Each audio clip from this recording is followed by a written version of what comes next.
ఇంటి గడపల్ల కుడికాలు వెట్టవే ఎదురు కట్నామిస్తనే ఇక నా సేత తినిపించి మీ ఓళ్ళ మరిపించి గుండెల్ల గుడి గడతని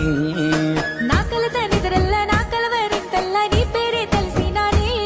ఇక నీ ఇంటి దీపాన్ని వెలిగించే నా సేతి నిన్నడు ఇడిసిపోకి తలన ఉన్న గంగే తప్పలేదే శివునికే తలపునైన వేరే పొల్లను నేను తలవలేనే ఇష్టమైన వాడే